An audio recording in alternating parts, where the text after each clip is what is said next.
Bonjour à tous. On commence cette revue de presse en Italie avec l'Inter qui a régalé ce jeudi soir. Victoire 4-0 des Nerazzurri contre la Spal et l'Inter fait boom pour la Gazzetta dello Sport. Le club lombard est donc deuxième au classement avec un petit point d'avance sur l'Atalanta et 6 points de retard sur la Juve. La démonstration des hommes d'Antonio Conte fait la une de la presse transalpine comme ici avec le Corriere dello Sport qui voit l'Inter comme une anti-Juve.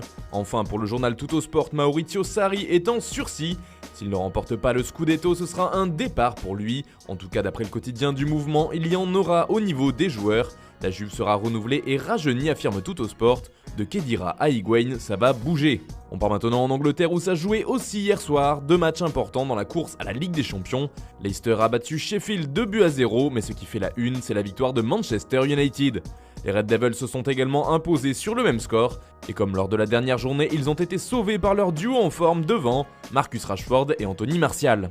C'est l'international anglais qui fait la couverture des tabloïds comme ici avec le Daily Mirror. Rashford est également en une du Daily Star, selon le journal MU peut dire merci à la VAR, car un but a été refusé à Jordan Ayew pour un hors-jeu très difficile à apercevoir.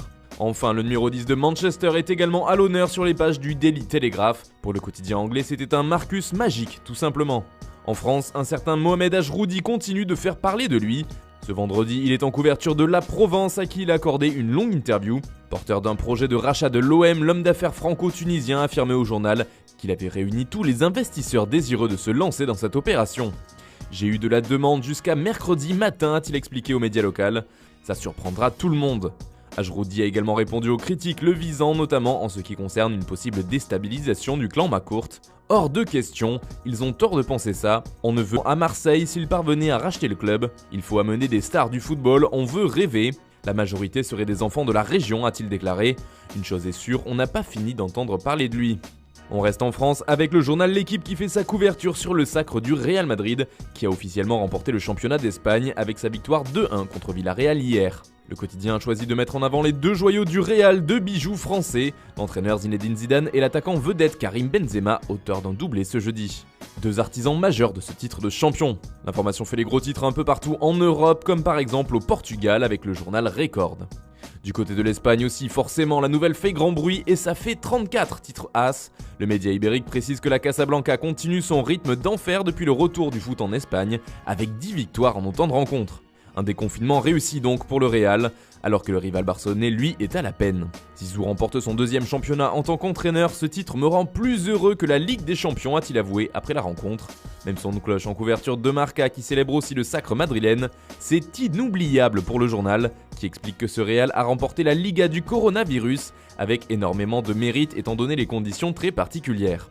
Enfin, on termine ce tour de la presse par la Catalogne où l'humeur est un peu différente. Mundo Deportivo parle tout de même de la victoire du Real et de son titre. Mais ce qui fait l'actualité à Barcelone, ce sont les déclarations choc du capitaine Blaugrana après la défaite 2-1 contre Osasuna. Lionel Messi a eu des mots très durs concernant le Barça. Cela résume bien ce que nous avons été toute l'année, une équipe très irrégulière, qui manque d'intensité et d'envie, a noté la Pulga. Nous devons changer beaucoup de choses et faire une grande autocritique, et nous ne devons pas penser que nous avons perdu parce que le rival a été meilleur. Nous devons revenir au point de départ, car tout ce que nous avons fait depuis janvier a été très mauvais. Un constat implacable du meilleur buteur de l'histoire du club catalan.